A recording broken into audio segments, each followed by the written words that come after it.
Ladies and gentlemen, welcome back to the Lost Sheep Podcast. I'm Nazario Pengallo, here with Evan Abear. and Cole Bissett. and this is, I believe, episode number 76. I think we miscounted last week. It was the third quarter quell, actually. After I last tossed it to Nazario and he went, Yeah, I for sure said that, but folks, we are back for spring semester 2026, episode number 2 of 2026. And guys, how is your year beginning here at Alabama? We're through, our first full. We're not even full. It's actually Wednesday, so we've gone through one total week of classes. How are we doing on that front? It's been pretty great. For those of you who don't know, we just had a blooper at the beginning of our episode, and if you hear Evan coughing throughout the episodes, he's still recovering, but we just recorded the intro, and we might honestly leave it in there just for kicks, but Evan is having an absolute coughing fit at the beginning of this episode because he swallowed water went down the wrong pipe, right? Is that what happened? yeah. Yeah. So yeah, if you hear coughing, it's Evan getting back to normal. But my year has been pretty good so far, getting back into the swing of classes. What's interesting for me is these are all, I'm getting into like the really tough stuff, like really, really tough stuff, like the worst semester probably as far as content goes, but the most entertaining. Like I've been pretty into all my lectures recently, and I feel like stuff is getting a little more practical and applicable to daily life. And so it's cool for me because I'm actually like engaged instead of just sitting there and being like, I have absolutely no idea what you're talking about. It's like, oh, I kind of want to know what they're talking about. Other than that, outside of school, it's been pretty good. Today, I actually got the chance because I got here before these two goobers, like an hour and a half early. And so I got the chance to go into the church, and I guess being director of music ministry, I can go play the piano whenever I want to. And so nobody was in the church, and so I just sat there and played a little praise and worship by myself, and it was just a really cool experience, kind of just to play and pray with Jesus by myself. Was really cool. So that's like the second time I've done that now, but it's cool doing that in the church with just myself. So yeah. Yeah, I think anybody can charitably play the piano if they wanted to. Technically. No, the real coughing fit was when... Actually, hold on. Quick question. Can they do that if they're not good at playing piano? Yeah, true. I mean, yeah, they can. Why not? Because what if it just is not good? How do you get good? You play. By being bad and playing. Yeah. No, the real coughing fit was Nazario throwing it right to start the episode rather than left. I just feel like the general vibe is always left. Normally. It's been a while for me sitting here in the middle. So Yeah. But class is good, man. I can't get this lingering feeling off of me that this semester is just going to be easy. And I say that with a touch of like chagrin, a little bit of irony, because last semester I feel like I came and I was like, yo, this semester seems easy. And then by the end of the semester I was like, I'm not liking this semester at all. But I'm feeling pretty good, feeling pretty confident. I've had a lot of free time to text everyone under the sun. You people in my Bible study, I think I've gotten 73 texts from me over the past 2 days about various topics. So it's been good. I'm enjoying it. Right into the thick of wedding planning, and we just signed a lease for an apartment for next year for Caroline and I, which is like super exciting. I was on the phone with my sister, and I was like, I think this would be way more exciting if I didn't have a checklist of like 64 other items that I was doing for a wedding currently. Because that's pretty cool. You're like, yeah, I just signed my first lease with my future wife. Like that's pretty awesome and exciting. But when I'm right now, it's just like a checklist item. I'm like, it's just something I got to do. But yeah.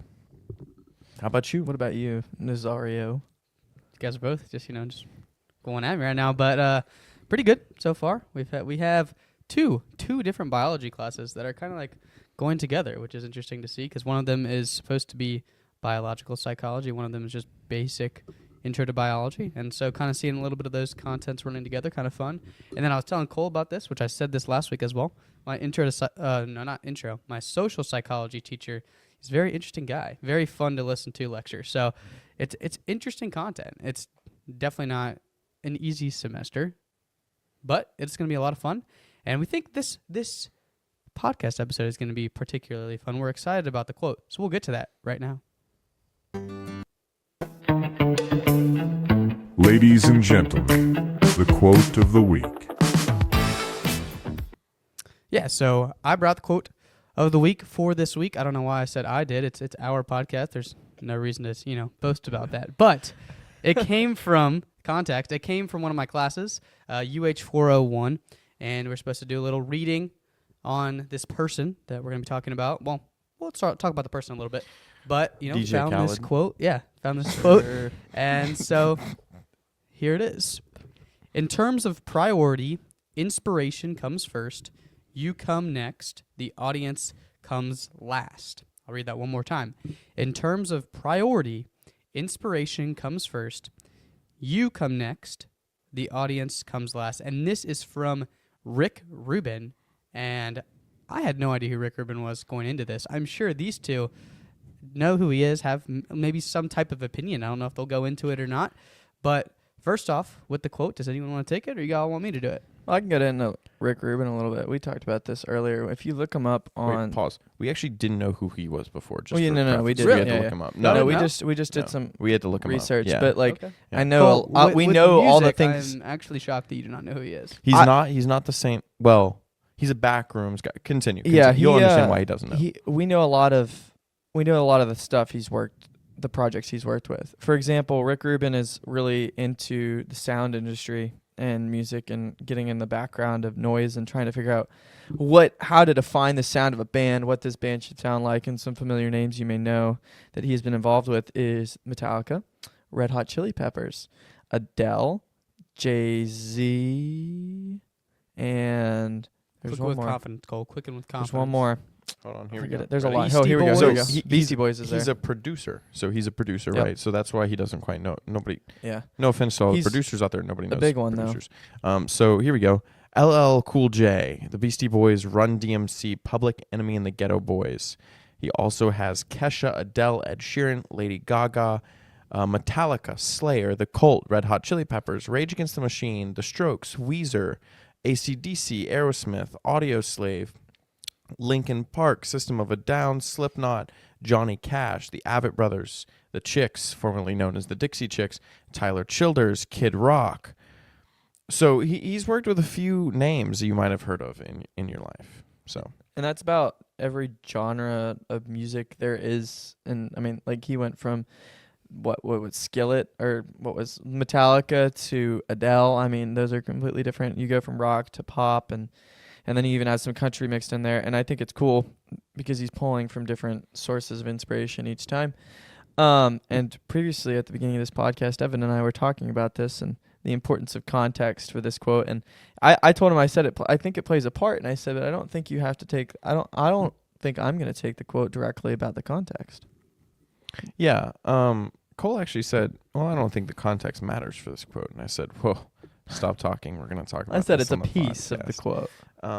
So yeah, I'm a big context guy. I think, like let's draw back to Bible study for a second here. Like there will be a few times at least a night where I'm like, okay, go back and read like 3 lines before this. Mm-hmm. Like, or go back like the chapter before this. What just happened? I'm a huge context guy because nothing occurs in a vacuum. And we've discussed this before, right? Like nothing we do occurs as just a solo act. Like there's something else that's informing your decision or that's opinionating you. And so whenever you have a quote, there's always going to be context. And so when Cole started reading out what he was, what he did, this quote started to make a lot more sense to me because I had come in, I had told them, I was like, I don't quite understand. I don't get what this quote is talking about. Like, are we talking like, let's put some context on it. And Cole said, well, I'm going to talk about something different. So I'm very curious about this. But my first take, right? We're talking about music. And from there, I'm sure we're going to jump into some other place. But for me, right, talking about this, he lists, right, inspiration first, you second, audience third. And that's big for me. Like, you talk about artists, like, loving what they do. What are they inspired by? Like, the Queen movie, Bohemian Rhapsody, is a great example of Freddie Mercury coming in and being like, let's do Bohemian Rhapsody, and it's like an opera song, and just because that's what inspired him, right? He wasn't thinking about like, like the audience is gonna love this, or like whatever. Like, this is going to make me so much money. But it was more like, I'm inspired by this. I love the way this sounds. Let's do it. And so I think we should, we find a little bit of that in our daily lives, or we should find a little bit of that in our daily lives. And these are first thoughts, so I'll jump off in a second. But, we should really be worried about that inspiration first, right? Why are we doing it? Is it because of us? Are we doing this for personal gain? Are we doing this because someone else is going to love it? Are we doing it because this inspires us and this is what we think we should be doing? And there's a big discrepancy there, right, between those three options. And so I like his ordering of inspiration first, you second, and audience third. You want to go? Mine, go. You got it. Okay. Well, yeah, I would agree with you, Evan, about the audience must come last. And we had a discussion in class about this, and one of the students in my class, well, yeah, I guess students, co-students. I'm not the instructor. I'm participating in the class. One of the other participating students. No, I can see Nazario up there teaching, Absolutely. inspiration and the audience and all you guys, yeah. Another one of my students in my class said that he disagreed with this part of what Rick Rubin was talking about, and that if you want to stand out in this day and age with so many different, people trying to create music, content, whatever it may be, that you don't do this and that you have the audience come first. And that's how you stand out, is because you are submitting to the audience. That's not the right word, but you are catering to. There we go. Yeah. There's the word. Catering to the audience. And my turn comes back around. I'm like, I picked out the same quote as you, sir, but I just disagree. And I just disagree completely. That's not how you stand out, is by just catering to the audience. The way you stand out is being yourself and being the very best version of yourself. That's what makes us, each and every human being, different, and why Catholics, Christians, us as people, we believe differently than a lot of people in the world, that like each person is different. Each person is unique, has their own special qualities, traits. We're not just another speck on this earth, another speck within the grand universe. We're each individually endowed with these special traits that only we have.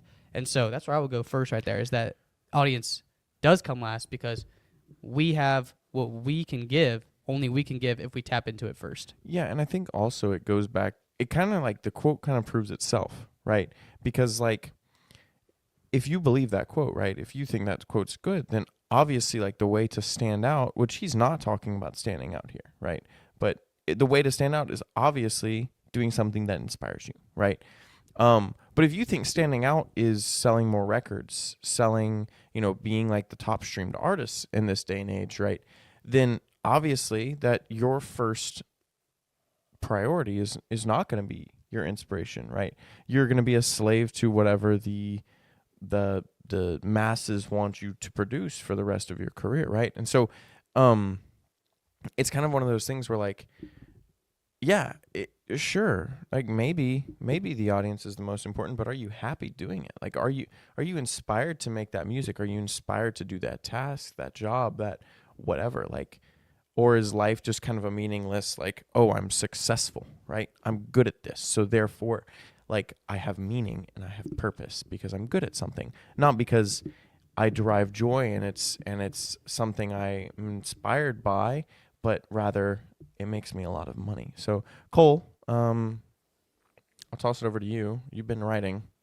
Yeah, no, I want to bounce off real quickly what y'all just said. I think it's a big notes. question of like the difference between authenticity and deceptivity when it comes to yourself, right? Like I think a lot of the times we want to lie to ourselves and say, this is the music that I want to write because this is the audience it's going to get. Mm-hmm. And so like you're saying, we would get the audience first in that scenario. And that's a lot of music today.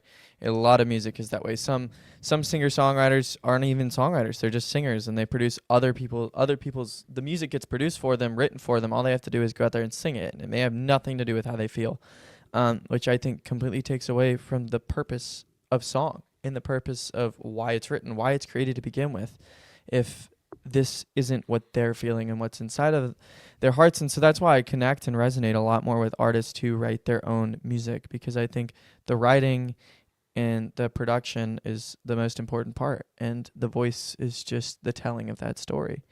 And so that's why those two processes must come first for me. We look at the parable of the seeds being planted in different locations, and I feel like if the seed is planted in one location and it's in the soil still and it's going to grow because you want it to grow and you're sending to audience that wants it to grow, but it's still going to have that poison grasp on you and it's not going to let that fruit grow. And so I think that's a lot of what it would look like to have the audience come first, rather than it's better for your soul to put yourself in that soil and water it with the way you feel and let your own plant grow, and then you'll develop in that spiritual maturity in that aspect. But my first question to you guys, and I think what's important about this quote is to take it bit by bit. And so the reason I say that is because I have a question, and I want to see how you guys answer it. So my question for the two of y'all is, what is inspiration to you? What is inspiration? I think inspiration can come from anywhere. Really, it's so to give a definition, anything that sparks an idea or motivation, encouragement, something like that. But it could be anything that sparks this inside of you. It could be something that just pops up in your head. It could be something you hear. It could be something you watch, see. It could be someone you talk to. There's a variety of ways that inspiration can be communicated. We'll say communicated. There's a variety of ways it can be communicated to you, but at the end of the day, what it does is it sparks something inside of you. That is what I would say is inspiration. I'm going to get deep and then I'm going to get cheesy real fast. So, but before I say that, I want to shout out, so you're talking about, or like you appreciate artists that produce and write and stuff like that. And so like his music or not, that's why I appreciate Zach Bryan so much. I knew it was coming. I literally knew that was the name coming out of his mouth. Because like every single one of his songs is written by him, bar a couple. Every single one of his albums is produced by him. He created his own record label under like a big corporation with the express like goal that artists have control of their music, producing how they want it to sound, what they want it to look like, all that stuff. Mm-hmm. So shout out Zach Bryan. Inspiration is anything derived from the natural welling up of desire. Okay.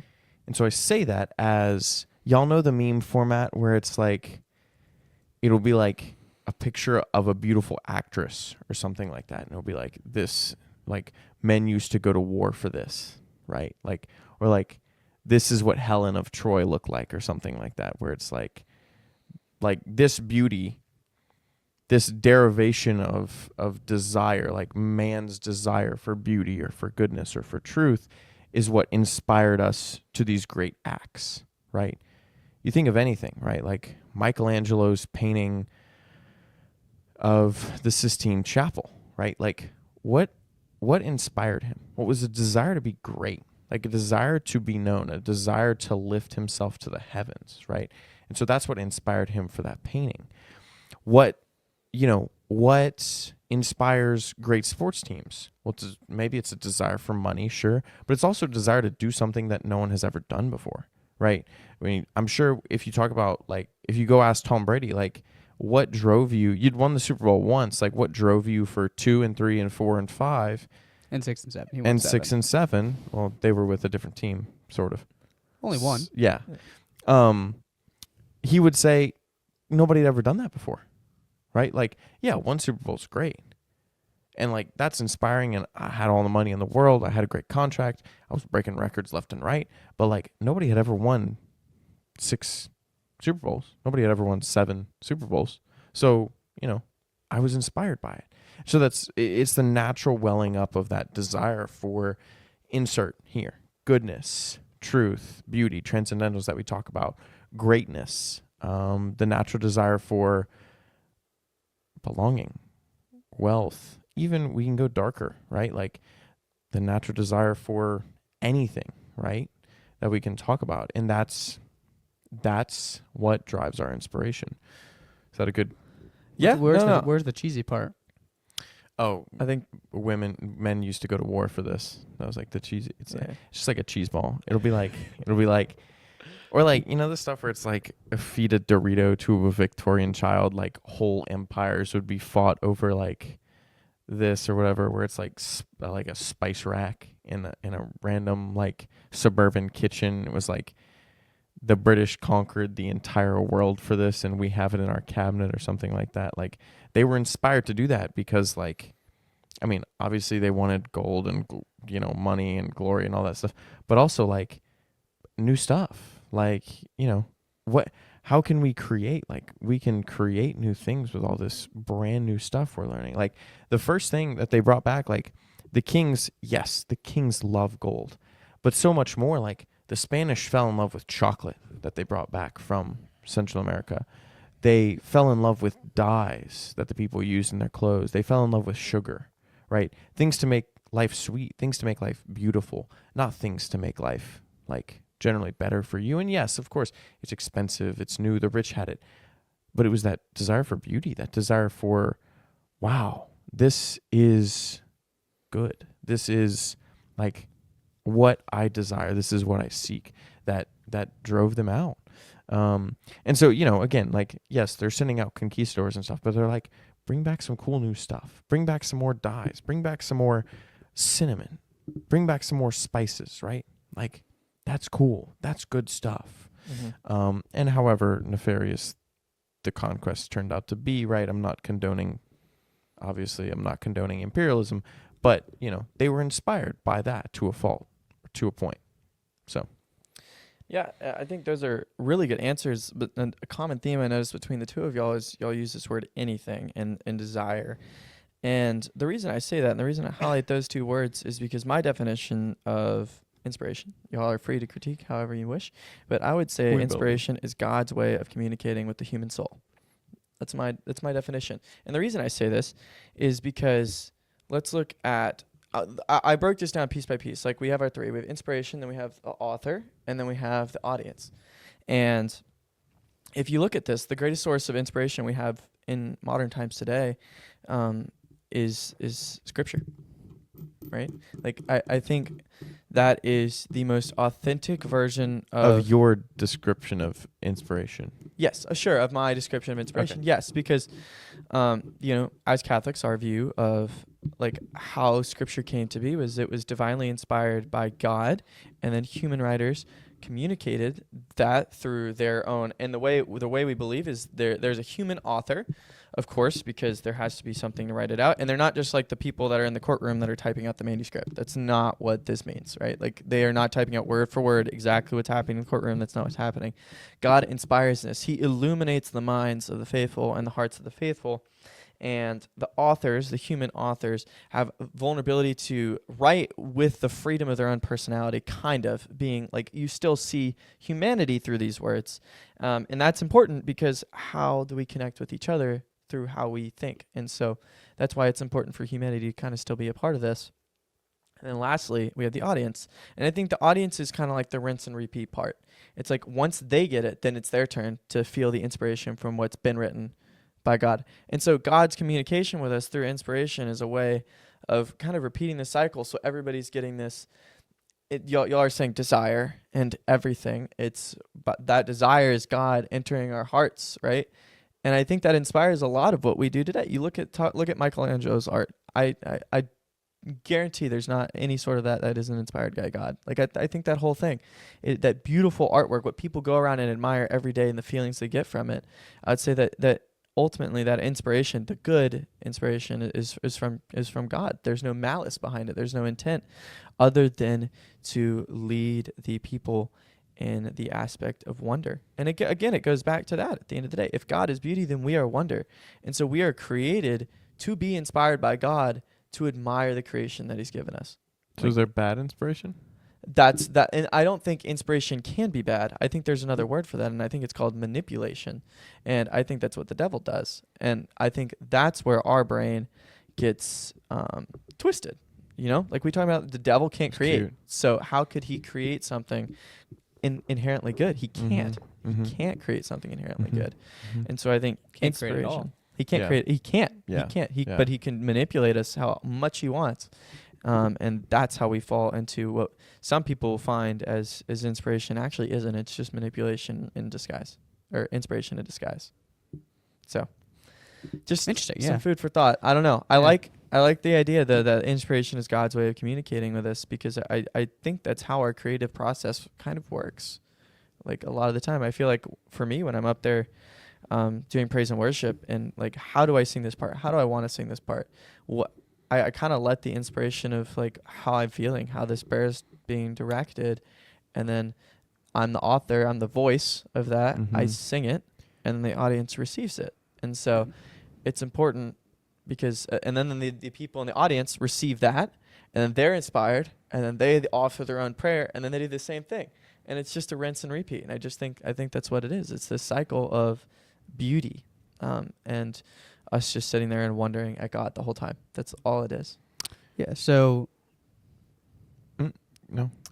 Cole touched on a little bit. Like this quote comes from, and like the reasoning around it is tapping into like the creative process, as Cole talked about, which we haven't said yet at all. And so just to give a little interesting points about how Rick Rubin sees it, why he says this, like he's very hands off as a producer, and he's very simplistic in a lot of his ways, a lot of things he does. And some people even get mad at him because they're paying him so much money to be their producer, and then he doesn't even really do a lot, which is, you know, a fair critique. However, if you tap in and you really read of like why he does this, it's because he's trying to allow the artist to be inspired themselves and to just let their creativity flow. And so how can why do we care about this? Why are we talking about this creative process? And I say for one reason is that so many people are searching for their purpose. What does God want me to do in my life? What can I bring to the table to serve the kingdom, to advance the kingdom? Well, this is a way to tap into that. How do you know what am I supposed to do? Well, go back to the quote. We got to be inspired.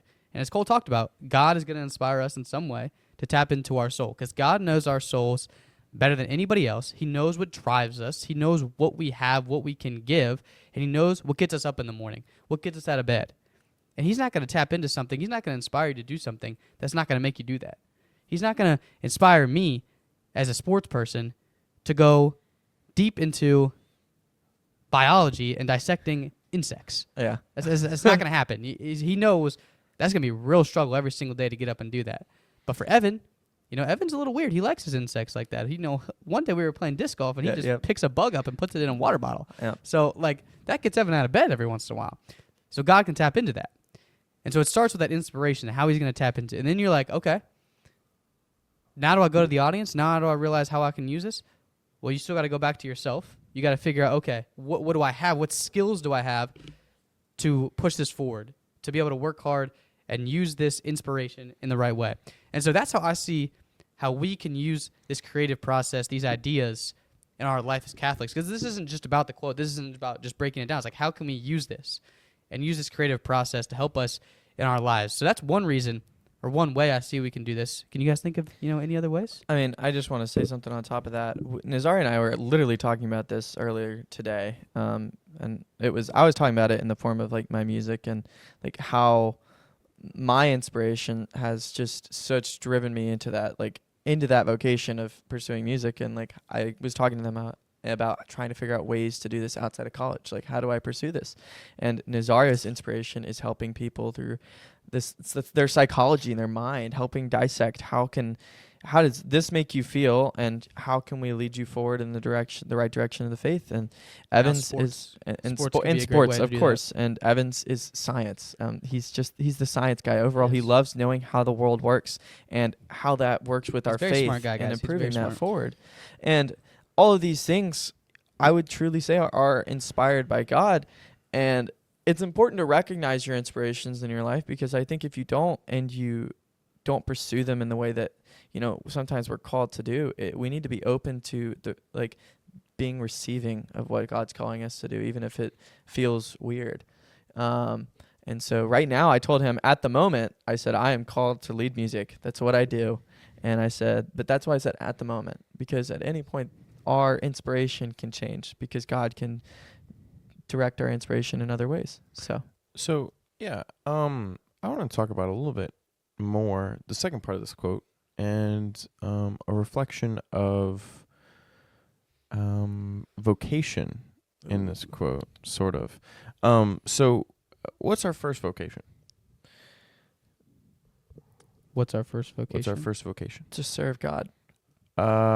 Okay, yeah, that's good. What's our first goal then? Sorry. What's our first goal? To love God.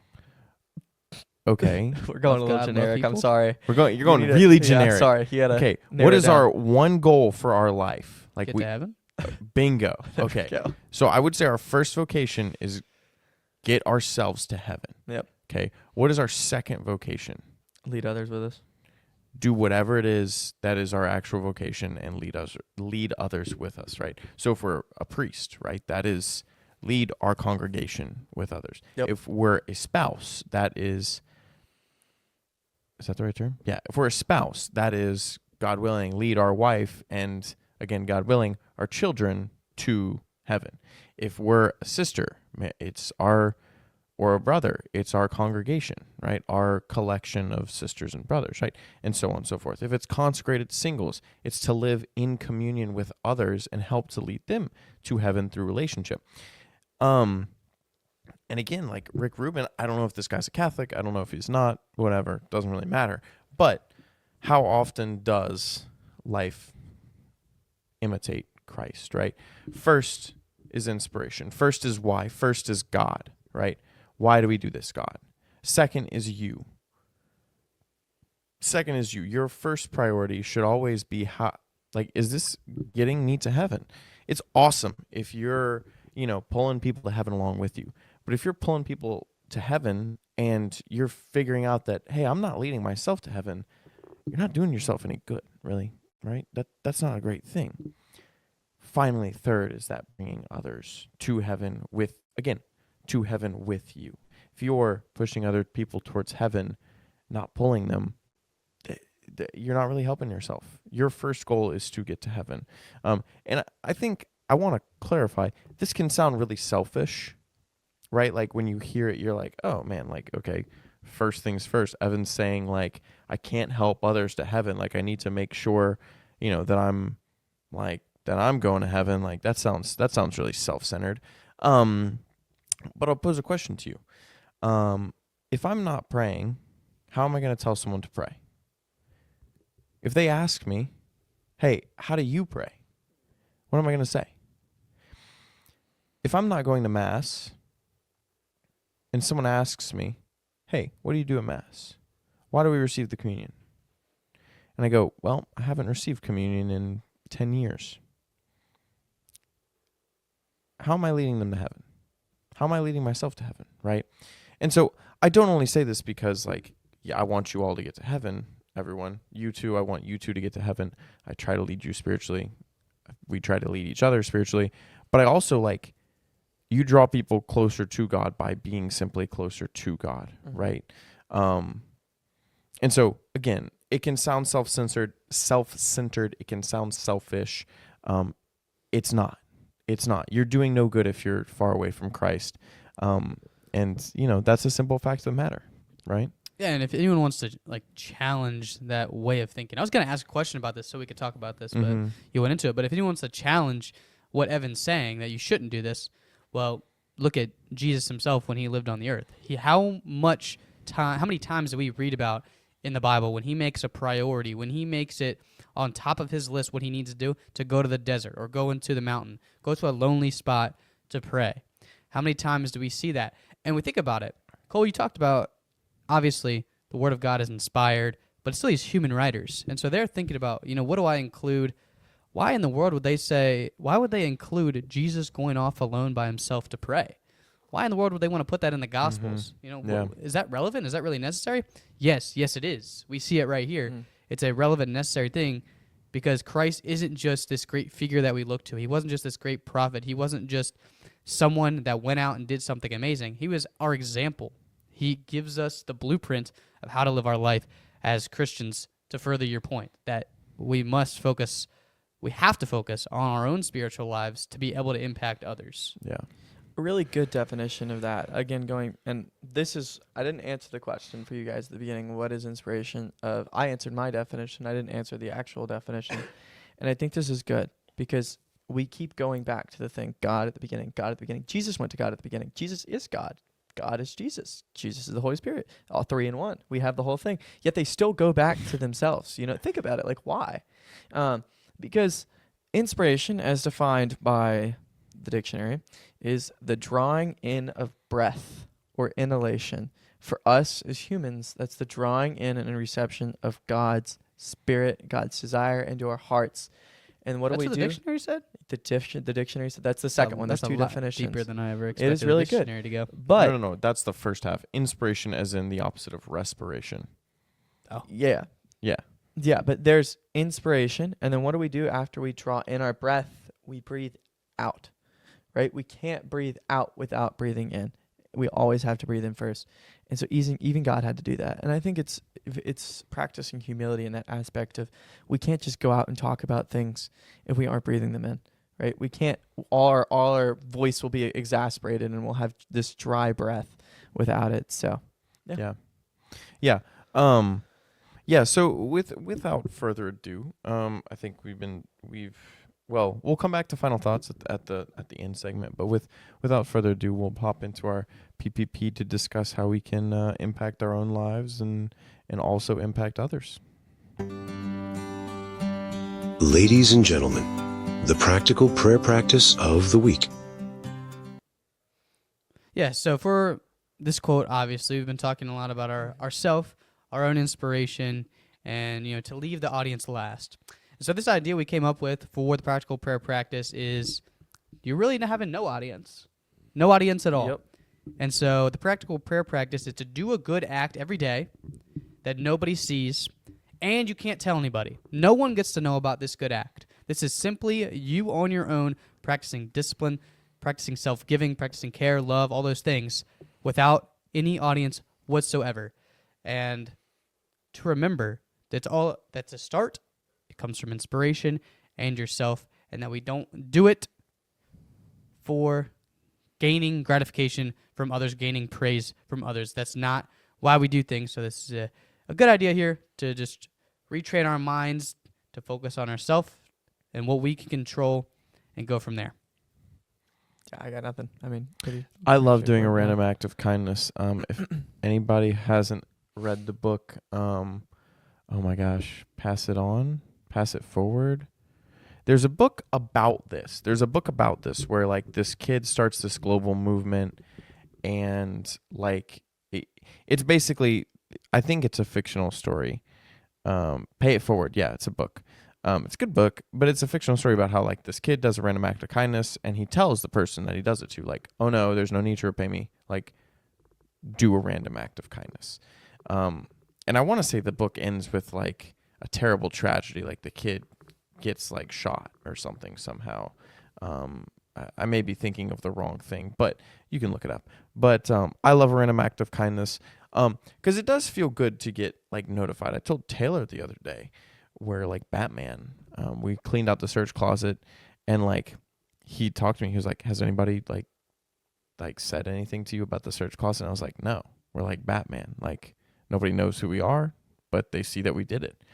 And so I will say the first search meeting, I took every single member of team to the closet, and I was like, "Look at this. Doesn't it look so nice?" And they're like, wow, so clean, so nice. And I was like, "Yeah, it looks great, doesn't it? It feels really good." But it also feels good to do an act of kindness, an act of goodness, for the sole sake of doing an act of goodness and kindness. So what's the ending of that? The ending of the movie Not the spoiler. Here's a spoiler alert. Spoiler alert. Cut. He is fatally stabbed by bullies while defending a Jeez. classmate. So well, that's kind of an epic way Yeah. to go out, though. So it goes from like do kindness to that. So I read this book a long time ago, obviously, but I remembered something about it. But yeah. Okay. So final thoughts on PPP? No. No, And we'll jump right in. do your best. Make sure nobody knows about this. Yeah. It can be done. Say, you do the dishes at your house, and you hear people talking about who did the dishes. Don't say a word. Keep it in. It's just done. It just magically happens. It is better to let them think an intruder broke in, did the dishes, and left than to say you did it. All right. With that, we'll transition to the Shepherd of the Week. Ladies and gentlemen, the Shepherd of the Week. All right, so let's talk about another awesome kid. We're like we brainstorm Shepherd of the Weeks, and we're kind of like, oh, what do we do? What do we do? We're on this whole thread of inspiration. So, I am inspired this week, which I think truly a Shepherd of the Week is someone. If we're saying that inspiration is God's way of talking to us, then a Shepherd of the Week should be truly inspiring, because shepherds talk to their sheep. And so our Shepherd of the Week this week is a kid named Gordy.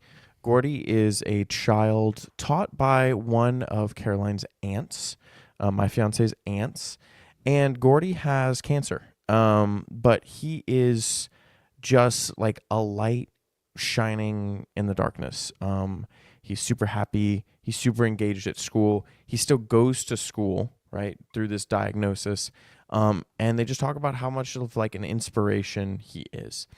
And so like this week, somebody texted in the family group chat and was like, hey, Gordy's in the hospital with a fungal infection.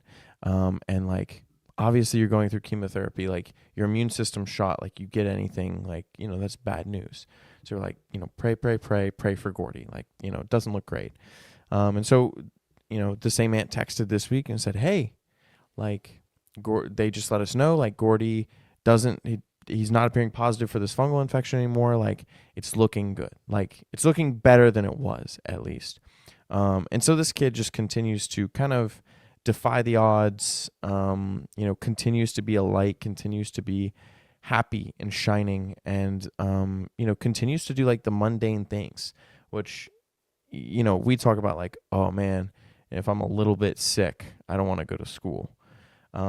But like this kid's a whole lot sick and he's still going to school, and still just committed to living life to the fullest. So our Shepherd of the Week is, Gordy, and, continued prayers for him and his family as they continue to battle his sickness. Yeah. Another great inspiration. There's plenty of inspiration around us, as Cole said.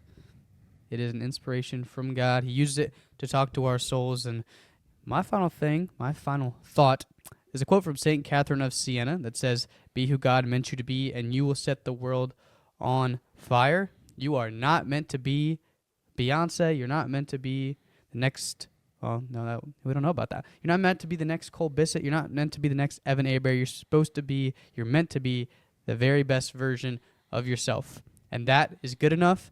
That is what God wants for you. That is what God hopes for you and plans for you. And hopefully you can tap into that and he can inspire you to do something great, because that's what we're all called to, is to be a saint. You guys got anything else? I guess more of just like an advice personally is like when you're going through this process, your ears have to be open to the inspiration. You have to be available to receive it first. And that like first and foremost, that's what should happen, because if you try to rush past that first part, you're going to find that what you produce is not as authentic as you thought it was. So yeah, really take some time to live in inspiration for a little bit. Like, it's okay to be in a state of wonder. Being in a state of wonder is incredible, and let yourself be in that state of wonder to better communicate to other people and yourself what you want to talk about and what you're feeling and how your prayer and your talents should be used. So yeah, that's my final little tidbit. Little tit for tat. All right, cool. So thank you guys so much for listening to this episode. Little quick reminders for you. Please like, comment, subscribe. We have merch. I just posted on the story today. It is still out there. It does exist. You can find it on our links in our bio. We have t-shirts, all sorts of different colors. So if you want a specific color, we probably have it. So go look. And then we got wristbands, always free. You just have to ask us. I tell them we had like 100 when we got started, and I feel like I've handed 100 of them out. It's kind of like we're having a little mini miracle, because I still feel like we have 100 in the bag. But yeah, so if you're ever in need of a bracelet, don't be afraid to ask. I know we promise a mailbag episode each week. I'm gonna promise it again, and then hopefully we come back to you with a mailbag episode next week. But there will be a mailbag episode in the near future. But as always, we are the Lost Sheep Podcast. Signing off. Thank you so much, and God bless.